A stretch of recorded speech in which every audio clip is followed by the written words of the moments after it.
নমস্কাৰ আপোনালোক সকলোকে স্বাগতম জনাইছো দেশত লকডাউন 40 দিনীয়া যে লকডাউন চলি আছে আজি অন্তিম দিন আৰু লকডাউনৰ সময়সীমা 17 মেলৈকৈ বৃদ্ধি কৰিছে কিন্তু তাৰ মাজতো অবৈধভাৱে কয়লাৰ সিন্ডিকেট কিন্তু চলি আছে লকডাউনৰ মাজতো বন্ধ হোৱা নাই কয়লাৰ সিন্ডিকেট তিনিচুকিয়াত এই কয়লাৰ সিন্ডিকেট কিন্তু বৰ্তমান চলি আছে এই মুহূৰ্তৰ সেই গুৰুত্বপূৰ্ণ বাতৰিটো আমি আপোনালোকক দিব ওলাইছো যে লকডাউনৰ মাজত সিন্ডিকেট যি কয়লাৰ সিন্ডিকেট আছে সেই সিন্ডিকেট কিন্তু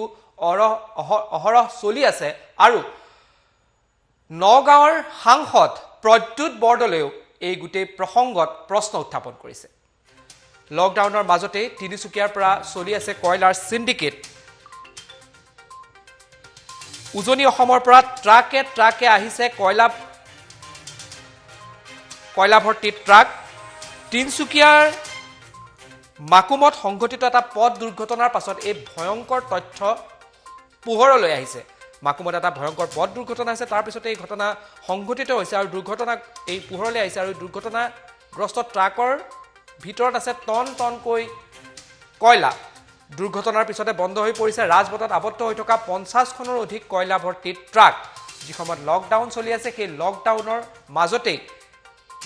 কয়লাৰ সিন্ডিকেট চলি আছে আৰু এটা প্ৰশ্ন হৈছে যে কাৰ আশীৰ্বাদত তিনচুকীয়া আৰু মাৰ্ঘেৰিটাত কয়লা সিন্ডিকেট চলি আছে অবৈধ কয়লা সিন্ডিকেট সন্দৰ্ভত নীৰৱ চৰকাৰ আৰু প্ৰশাসন অভিযোগ উত্থাপন কৰা হৈছে নগাঁৱৰ সাংসদ প্ৰদ্যুৎ বৰদলৈয়ে এই বিষয়ে অভিযোগ উত্থাপন কৰিছে লকডাউনৰ সুযোগ লৈ মাৰ্ঘেৰিটাৰ পৰা আহিছে শ কয়লা ভৰ্তি ট্ৰাক এই গুৰুত্বপূৰ্ণ বাতৰিটো আমি এই মুহূৰ্তত আপোনালোকক দিবলৈ চেষ্টা কৰিছো আৰু এই দৃশ্যাংশ আমি আপোনালোকক দেখুৱাই আছো যে যি সময়ত সমগ্ৰ দেশত লকডাউন চলি আছে তাৰ মাজতে কিন্তু উজনি অসমৰ পৰা ট্ৰাকে কয়লা ভৰ্তি ট্ৰাক অবৈধভাৱে আহি আছে আৰু এটা প্ৰশ্ন উত্থাপন হৈছে যে কাৰ পৃষ্ঠপোষকতাত এই ট্ৰাক কয়লাৰ যি সৰবৰাহ চলি আছে অবৈধ সৰবৰাহ আছে যি সিন্ডিকেট আছে সিন্ডিকেট চলি আছে মাকুমত এক পথ দুৰ্ঘটনাৰ পাছত এই তথ্য পোহৰলৈ আহিছে আৰু 50 খনতকৈ অধিক ট্ৰাক কয়লা ভৰ্তি ট্ৰাক বৰ্তমান আবদ্ধ হৈ পৰিছে অবৈধ কয়লা সিন্ডিকেটৰ সন্দৰ্ভত প্ৰশাসন আৰু চৰকাৰ নীৰৱ ভূমিকাৰ লোৱাৰ অভিযোগ উত্থাপন কৰিছে নগাঁৱৰ সাংসদ প্ৰদ্যুৎ বৰদলৈ এটা টুইটো আছে আমি যদি সেই টুইটটো আপোনালোকক দেখুৱাবলৈ পাৰোঁ প্ৰশ্ন উত্থাপন কৰিছে ভুৱা চালান দেখুৱাই পাৰ হৈ গৈছে শ ট্ৰাক ভুৱা চালানো তেওঁলোকে বনাই লৈছে ক'ৰ পৰা পাইছে এইটো এটা ডাঙৰ প্ৰশ্ন আৰু প্ৰদ্যুৎ বৰদলৈ এই ধৰণৰ প্ৰশ্ন উত্থাপন কৰিছে যে কাৰ পৃষ্ঠপোষকতাত তিনচুকীয়াত এনেধৰণে কয়লাৰ সিন্ডিকেট চলি আছে আৰু প্ৰশ্ন উত্থাপন কৰা হৈছে অসম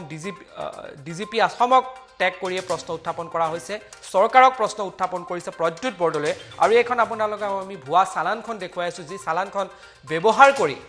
এনেধৰণে কয়লাৰ সিন্ডিকেট অব্যাহত আছে উজনি অসমত আৰু লকডাউনৰ সময়ত এনেধৰণে কয়লাৰ সিন্ডিকেট কেনেধৰণে হ'ব পাৰিছে তাক লৈ এতিয়া প্ৰশ্ন উত্থাপন কৰিছে সাংসদ প্ৰদ্যুৎ বৰদলৈ আৰু ডিজিপি অসম পুলিচ তেওঁক এই প্ৰশ্ন উত্থাপন টেগ কৰি প্ৰশ্ন উত্থাপন কৰিছে অসম চৰকাৰক প্ৰশ্ন উত্থাপন কৰিছে মুখ্যমন্ত্ৰীলৈ এই প্ৰশ্ন উত্থাপন কৰিছে যে তিনচুকীয়াত এনেধৰণে কেনেকৈ সম্ভৱ হৈছে কয়লাৰ সিন্ডিকেট আমি তাৰ আপোনালোকক সেই দৃশ্যাংশও দেখুৱাই আছো কিছু দৃশ্যাংশ যেনেকৈ সিন্ডিকেটৰ মাজত লকডাউনৰ মাজত এনেধৰণে অবৈধ কয়লাৰ সিন্ডিকেট চলি আছে আৰু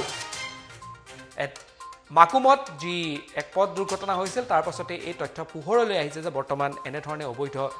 সিন্ডিকেট কয়লাৰ চলি আছে লকডাউনৰ মাজত কাৰ পৃষ্ঠপোষকতাত এই কয়লাৰ সিন্ডিকেট চলি আছে তাক লৈ প্ৰশ্ন উত্থাপন কৰিছে সাংসদ প্ৰদ্যুৎ বৰদলৈ টুইট কৰি প্ৰশ্ন উত্থাপন কৰিছে যে কিহৰ বাবে আৰু কাৰ বাবে কাৰ পৃষ্ঠপোষকতাত এই গোটেই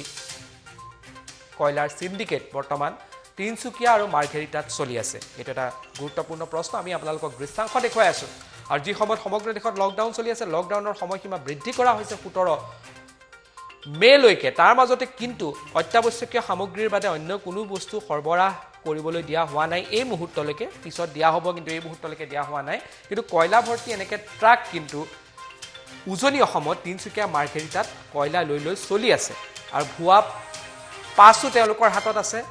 তেওঁলোকে এনেধৰণে কয়লা ভৰ্তি কৰি লৈ পেলাই ট্ৰাকে কয়লা ভৰ্তি কৰি লৈ পেলাই গৈ আছে কিন্তু এটা প্ৰশ্ন উত্থাপন হৈছে কাৰ পৃষ্ঠপোষকতাত হৈছে আৰু ইয়াকে লৈ সাংসদ প্ৰদ্যুৎ বৰদলৈয়ে প্ৰশ্ন উত্থাপন কৰিছে যে কাৰ পৃষ্ঠপোষকতাত এয়া প্ৰকৃততে চলি আছে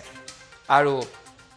টুইট কৰি প্ৰদ্যুৎ বৰদলৈ টুইট কৰিছে আৰু টুইট কৰি মুখ্যমন্ত্ৰীৰ পৰা আৰম্ভ কৰি ডিজিপি অসমৰ পৰা আৰম্ভ কৰি সকলোকে এই প্ৰশ্ন উত্থাপন কৰা হৈছে মুখ্য সচিবক টুইট টেগ কৰা হৈছে তিনচুকীয়া পুলিচক টেগ কৰা হৈছে প্ৰকাশ জাভড়েকাৰ যি কেন্দ্ৰীয় মন্ত্ৰী হয় তেওঁক প্ৰশ্ন উত্থাপন কৰি থকা হৈছে ডিজিপি আসাম পুলিচক প্ৰশ্ন কৰিছে সঞ্জয় কৃষ্ণক টেগ কৰা হৈছে আৰু প্ৰশ্ন উত্থাপন কৰিছে মাই গভ আসাম যি এপ আছে তাত তেওঁ টেগ কৰিছে মুখ্যমন্ত্ৰী সৰ্বানন্দ সোণোৱালক টেগ কৰি এই প্ৰশ্ন উত্থাপন কৰিছে প্ৰদ্যুৎ বৰদলৈ মন্ত্ৰী ক্ষমা কৰিব সাংসদ প্ৰদ্যুৎ বৰদলৈ এই প্ৰশ্ন উত্থাপন কৰিছে যে কাৰ পৃষ্ঠপোষকতাত প্ৰকৃততে কেনেকৈ আছে ৰেইন ফৰেষ্ট যি আছে সেই ৰেইন ফৰেষ্টৰ পৰা কেনেধৰণে বৰ্ষাৰণ্যৰ পৰা কেনেধৰণে অবৈধ খনন চলি আছে এই বিষয়টো প্ৰশ্ন উত্থাপন কৰিছে প্ৰদ্যুৎ বৰদলৈয়ে আৰু লগতে ভুৱা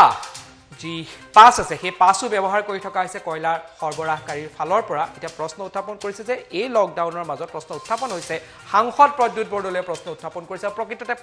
প্ৰশ্ন উত্থাপন কৰিছে যে এই ভুৱা পাছ ক'ৰ পৰা আহিলে আৰু এই মুহূৰ্তত য'ত লকডাউন চলি আছে কৰোনা ভাইৰাছৰ কাৰণে 40 দিনীয়া লকডাউন আছে আজি 40 দিনীয়া লকডাউনৰ অন্তিম দিন ইতিমধ্যে আৰু দুসপ্তাহ লকডাউন বৃদ্ধি কৰা হৈছে অত্যাৱশ্যকীয় সামগ্ৰীহে সৰবৰাহ ইতিমধ্যে কৰিবলৈ দি থকা হৈছিল আহা যোৱা কৰি থাকিবলৈ দিয়া হৈছিল কিন্তু তাৰ মাজত 50খনতকৈ অধিক ট্ৰাক কেনেকৈ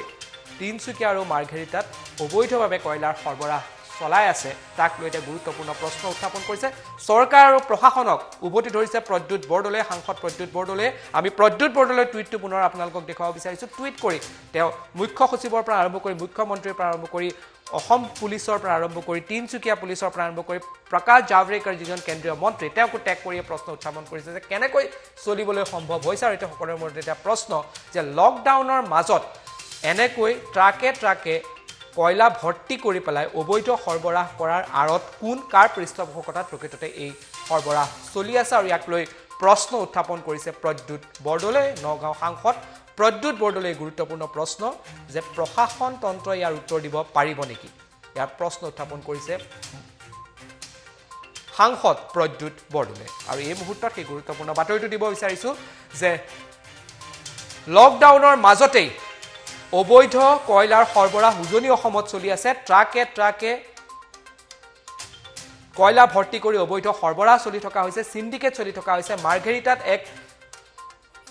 পথ দুৰ্ঘটনাৰ পিছত এই ভয়ংকৰ তথ্য আহিছে য'ত 50খন ট্ৰাক আবদ্ধ হৈ পৰিছিল এই দুৰ্ঘটনাৰ ফলত তাৰ পাছত এই তথ্য পোহৰলৈ আহিছে যে এই লকডাউনৰ মাজতো উজনি অসমৰ মাৰ্ঘেৰিটা আৰু তিনচুকীয়াত অবৈধ কয়লাৰ সিন্ডিকেট সৰবৰাহ চলি আছে আৰু ইয়াক লৈ সাংসদ প্ৰদ্যুৎ বৰদলৈয়ে প্ৰশ্ন উত্থাপন কৰিছে যে কেনেকৈ লকডাউনৰ মাজত এই গোটেই ঘটনাটো সংঘটিত হ'বলৈ পাইছে আৰু প্ৰশ্ন উত্থাপন কৰাইছে অসম চৰকাৰক প্ৰশাসনক তিনচুকীয়া পুলিচক প্ৰশ্ন কৰিছে প্ৰদ্যুৎ বৰদলৈয়ে আৰু প্ৰকাশ জাভড়েকাৰ যিগৰাকী কেন্দ্ৰীয় মন্ত্ৰী তেওঁকো টেগ কৰি এই গোটেই প্ৰশ্ন উত্থাপন কৰিছে সাংসদ প্ৰদ্যুৎ বৰদলৈয়ে